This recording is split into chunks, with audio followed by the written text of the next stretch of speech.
pada konsepnya kesunahan itu dikerjakan mendapat pahala, ditinggalkan tidak berdosa. Itu konsep sunnah. Jadi kita nggak usah memperdebatkan kesunahan. Kalau emang mau make silakan, nggak mau juga nggak usah didebat. Gitu. Begitu juga kesunahan di dalam mandi.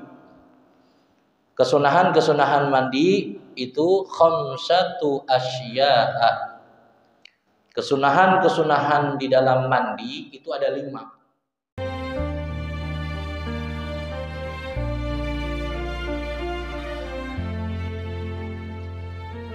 Assalamualaikum warahmatullahi wabarakatuh.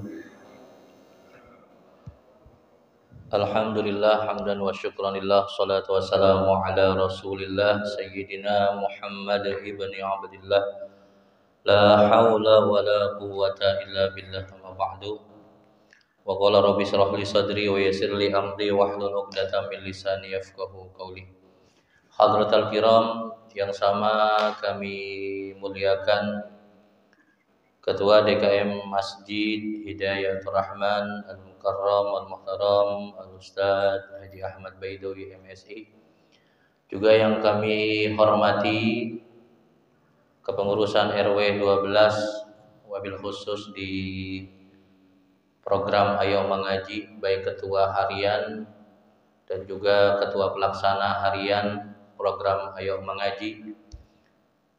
Dan tak lupa segenap para sepuh, para pimpinan sepuh, para asatidz yang hadir, wabil khusus Al-Mukarram Al-Muhtaram Ayah Handal Al-Mukarram Ustaz Langjaya, Al-Mukarram Ustaz Ahmad Sayyidin NPDI, Ustaz Anjas Asmara, orang tua kita Kaum Haji Sadli, Bapak Haji Suryadi, Bapak Haji Selamat, Ketua RT 03, Ketua RW, Ketua RT 04, dan semua jamaah baik yang ada di masjid maupun yang ada di rumah, yang semuanya kita mudah-mudahan dirahmati Allah Subhanahu wa taala.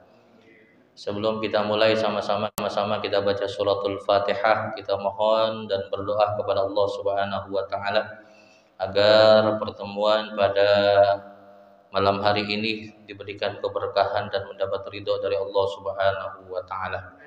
Dan juga kita berdoa untuk anak-anak kita, anak cucu kita yang sedang menuntut ilmu, semoga Allah berikan ilmu yang bermanfaat.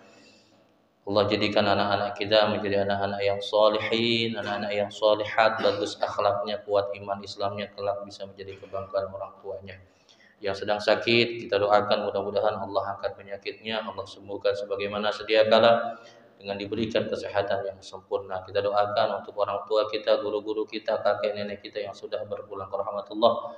Semoga Allah berikan cucuran rahmat dan maghfirahnya. Allah jadikan kuburnya raudhah min riyadil jannah. Ala hadhihi niyyah wa ala kulli niyatin salihah wa ila hadratin Nabi Muhammadin Rasulillah sallallahu alaihi wasallam bi niyyatil madhkur al-Fatihah. أعوذ بالله من الشيطان الرجيم. بسم الله الرحمن الرحيم. الحمد لله رب العالمين. الرحمن الرحيم. مالك يوم الدين. إياك نعبد وإياك نستعين. اهدنا الصراط المستقيم. صراط الذين أنعمت عليهم غير المغضوب عليهم ولا الضالين آمين. Bismillah walhamdulillah la haula wala quwwata illa billah, amma ba'du. Bapak Ibu sekalian yang dirahmati Allah serta para jamaah baik yang ada di rumah maupun yang ada di siaran channel YouTube Ayo Mengaji RW 12 Kelurahan Kayu Dingin Jaya yang kami hormati. Alhamdulillah, dengan memanjatkan puji syukur kepada Allah Subhanahu wa taala berkat rahmat dan hidayahnya serta karunia dan inayahnya, pada kesempatan kali ini kita bisa mengikuti kembali pengajian yang diadakan oleh program Ayo Mengaji RW 12 Kelurahan Kayuringin Jaya. Tentunya berharap kita berdoa kita kepada Allah Subhanahu wa taala agar semua ini kita benar-benar diberikan rahmat oleh Allah Subhanahu wa taala. Karena orang yang berkumpul untuk mengingat Allah Subhanahu wa taala, Allah akan berikan wa nazalat 'ala sakinah. Kemudian diberikan ketenangan hatinya. Kemudian Allah turunkan rahmat untuknya. Berharap kita mudah-mudahan kita termasuk tergolong orang-orang yang selalu ingat kepada Allah dan Allah selalu memberikan rahmatnya kepada kita semua. Salawat ma'asalam semoga terlimpah curahkan buat baginda Nabi besar Muhammad sallallahu alaihi wasallam. Bapak Ibu sekalian yang dirahmati Allah, teman-teman remaja yang kami banggakan. Kemarin kita sudah membahas tentang kewajiban-kewajiban mandi. Sekarang kita masuk di kesunahan-kesunahan mandi. Bismillahirrahmanirrahim. Wa sunanuhu ay al-ghasli khamsatu asya'a. Di sini melanjutkan bab faraidul ghusli. Masuk ke kesunahan-kesunahan mandi. Jadi kemarin ada kewajiban-kewajiban mandi yang harus kita tunaikan. Sekarang kita masuk kesunahan-kesunahan. Bicara kesunahan, pada konsepnya kesunahan itu dikerjakan mendapat pahala, ditinggalkan tidak berdosa. Itu konsep sunnah. Jadi kita nggak usah memperdebatkan kesunahan. Kalau emang mau make silakan, nggak mau juga nggak usah didebat. Gitu. Begitu juga kesunahan-kesunahan di dalam mandi. Kesunahan-kesunahan mandi itu khamsatu asya'a. Kesunahan-kesunahan di dalam mandi itu ada 5. Yang pertama at-tasmiyatu. Yang pertama, sebelum kita mandi ini itu disunnahkan untuk baca bismillah. Bismillah paling dikit itu kalimatnya bismillah. Kalau emang pengen lengkap bismillahirrahmanirrahim. Itu kita lengkapi. Kemudian wal wudu'u. Kesunahan mandi selanjutnya yang kedua adalah wudu. Kapan tuh letak membaca bismillah dan kemudian ketika kita berwudu, kapan letaknya? Qablahu, sebelum kita melaksanakan mandi. Jadi kesunahan tersebut letaknya, posisinya adanya sebelum kita mandi. Kalau misalnya emang kamar mandi kita adanya di dalam kan, biasanya kita mandi di dalam nih. Nah sebelum masuk ke ruangan kamar mandi itu kita baca bismillah atau wudu terlebih dahulu. Baca bismillah atau wudu ini kamilan, dibacanya sempurna ataupun tidak sempurna nggak jadi masalah. Kalau untuk bismillah boleh tidak sempurna, paling dikit bismillah. Kalau wudu kamilan sempurna. Jadi dari awal kita niat, basuh wajah, basuh kedua tangan sampai sikut, mengusap sebagian kepala, kaki. Nah, itu kita harus kamilan, harus sempurna. Jadi nggak sepotong-sepotong, kita harus sempurna. Dan letak wudu dan baca bismillah ini ketika kita ingin mendapatkan kesunahan mandi, adanya sebelum kita mandi, sebelum mandi.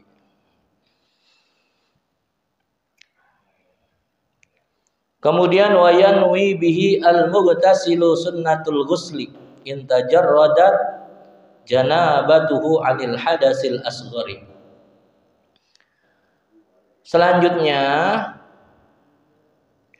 orang yang mandi sunnah ini dianjurkan itu ketika dia mandi niat dengan sunnatul ghusli. Niat itu mandinya niatnya sunnah mandi. Jadi kalau kita pengen mendapatkan kesunahan, niatnya tersebut, orang yang pengen mandi tersebut yakni niat sunnah mandi. Dengan catatan intajarradat janabatuhu anil hadasil asghari, dengan catatan ketika orang yang ingin mandi tersebut itu harus tidak mempunyai hadas kecil. Hadas kecil kan itu dia buang air kecil. Kalau hadas besar kan habis junub gitu. Jadi dia sepi itu maksudnya tidak, posisinya tidak melakukan atau sudah ada hadas kecil.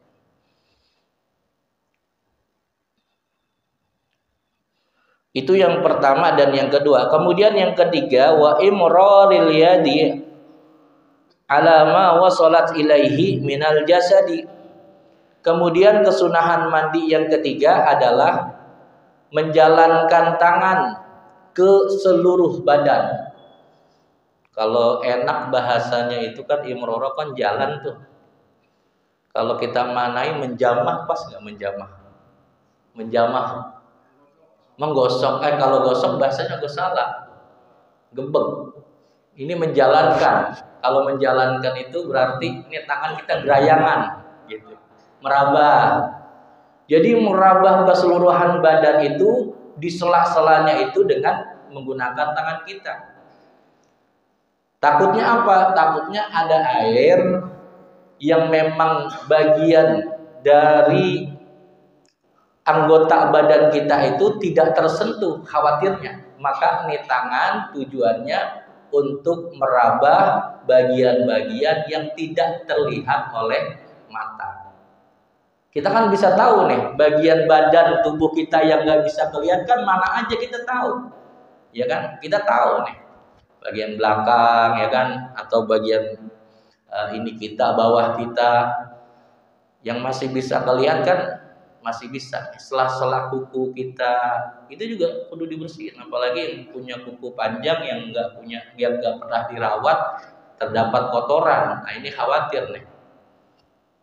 Nah kalau bisa itu dihilangkan dulu tuh kotoran-kotoran yang ada di bawah kuku ataupun yang sesuatu yang bisa menghalang air tersebut itu menyentuh kulit, itu harus kita hilangkan dulu tuh. Ya. Jadi sunnah selanjutnya ketika kita mandi adalah menjalankan atau meraba. Tadi apa lagi bahasanya? Menggepek. Iya, kalau yang punya bahasa gebek itu bahasa orang Bekasi, totok gitu. Ya. Ya pokoknya jalanin air lah, jalanin tangan ke seluruh badan. Ya. Itu yang ketiga. Kemudian wal mualatu, yang keempat yakni diulang-ulang.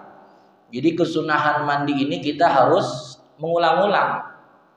Kesunahan mandi itu kan kita kalau mandi baru secubar segayung dua gayung kan kagak afdal. Ya emang kalau kata orang dulu mandi capung gitu. Mandi capung, kalau saya dulu ngahnya itu lu mandi kayak mandi capung, pikiran saya mandi capung kan cuma bentolan ya. Enggak taunya mandi capung itu cuma cuci muka udah kelar, begitu namanya mandi capung. Orang dulu kan ada baik omongannya. Lu mandi kayak mandi capung, enggak taunya cuma cuci muka doang, badan semuanya kagak digebek, itu dibilang mandi capung. Mandi koboi, mukanya doang dibersihin. Mukanya doang kinclong, badannya si bau ya. Ya. Itu diulang-ulang mandinya, di guyurannya itu diulang-ulang. Biar kita tidak ada khawatir nih, ada anggota badan kita yang belum terkena air. Makanya kita ulang-ulang tuh. Kemudian kesunahan yang kelima ketika kita mandi, wa taqdimul yumna. Selanjutnya kalau kita pengen mendapatkan kesunahan nih ketika mandi, itu selalu diutamakan mendahulukan bagian kanan dari badan kita. Prakteknya gimana? Nih setelah kita kucurin air nih, air kita kucurin, itu diusahakan badan kita yang sebelah kanan kalau kita pengen mendapat kesunahan. Kan badan kanan kita kan sebelah sini nih. Ya kanan kita tahu nih sebelah kanan. Kalau kita pengen mendapatkan kesunahan di dalam mandi yang kita laksanakan, itu kita kucurin badan sebelah kanan, depan kanan kita kucurin, belakang kanan kita kucurin. Kalau kita pengen mendapatkan kesunahan. Jadi kita kucurin dulu nih yang kanan. Baru setelah itu bagian badan yang sebelah kiri. Nah, 5 kesunahan ini kita lakukan itu akan mendapatkan pahala dari Allah Subhanahu wa taala. Jika tidak, nggak jadi masalah, nggak berdosa. Namanya sunnah, tadi kan konsep awal itu sunnah itu dikerjakan dapat pahala, ditinggalkan tidak berdosa. 5 kesunahan yang sudah saya sampaikan dalam kesunahan mandi. Sebelum saya lanjutkan mandi sunnah, ada yang mau bertanya, kami persilahkan. Ada yang mau bertanya? Kita biar interaktif. Ini belum ada live streaming sih. Kalau nanti ada live streaming kan nanti di bawahnya ada tuh. Ada yang dari rumah. Kalau emang dari masjid kagak banyak nanya, nanti yang dari rumah ada banyak nanya. Iya, nggak ada PRT. Mang Amin kali mau nanya. Jadi kesunahannya ada 5. 1, kita sebelum mandi kalau kita pengen mendapatkan kesunahan, itu baca bismillah dulu, wudu dulu yang rapi. Habis itu kita gebegin badan kita dengan tangan kita. Kemudian yang keempat, ngulang-ulangin basuhan kita. Kemudian selanjutnya wa taqdimul yumna, selalu mendahulukan anggota badan yang sebelah kanan kita. Itu kesunahan. Hah? Ya digebek. Kalau kita berenang, iya basah semua. Yang penting air kan rata. Iya. Nggak apa-apa kan udah semua, udah anggota badan udah kerendam semua ya. Nggak apa-apa. Cuman kalau misalnya kayak mandi di langsung nyebur di kali atau di kolam yang besar, ya kalau kita pengen mendapatkan kesunahan, kayaknya sih buat wudhu sama baca kalau bismillah kan ada, kalau bismillah. Kalau wudhu kayaknya kagak ada. Habis itu ya udah kita pakai isyarat aja kanan gitu, biar dapat kesunahan. Kalau ngulang-ulang kan emang kita berendam ya. Bisa sih ntar dia nongol, dia mendem lagi, dia nongol, mendem lagi gitu. Itu kalau pengen diulang-ulang itu kayak diulang-ulang. Ntar dia naik ke atas, ntar dia tenggelam gitu. Bisa juga mengantisipasi kalau ada barang-barang yang nggak terus air, Iya. kotoran. Iya. Nah itu yang kemarin tuh pembahasannya, hilangin najis atau sesuatu yang menghalangi kulit untuk masuknya air ke kulit. Kayak misalnya oli kan, kayak minyak, oli. Nah itu kan nggak bisa. Nih oli kan kalau sama oli sama minyak itu kan sama air itu minyak nggak nyatu, kalis. Kalau bisa tuh minyak hilangin dulu tuh, apalagi lempengan minyak atau oli ada di badan kita. Dikhawatirkan tuh air kagak nyentuh ke kulit. Iya, nggak dikhawatirkan. Mendingan hilangin dulu tuh. Kan kita bisa ngerasain nih bahwa kadar minyak atau oli yang ada di badan kita udah hilang atau enggak, kita bisa ngerasain. Wah sekiranya udah hilang, berarti aman nih. Langsung mandi gitu. Sekiranya belum hilang, bersihin dulu. Iya, kalau masih. Ya kalau misal digebek mulu bisa kulitnya bisa ada terkelupas kalau digebek mulu. Ya. Kalau masih licin masih ada. Tadi yang dijelaskan itu mandi sunnah itu keseharian pagi. Kalau sore atau hanya untuk awal Jumat? Ini ntar masuk kan tadi sunnah mandi sama mandi sunnah beda. Ntar ada itu ntar mandi sunnah maksudnya.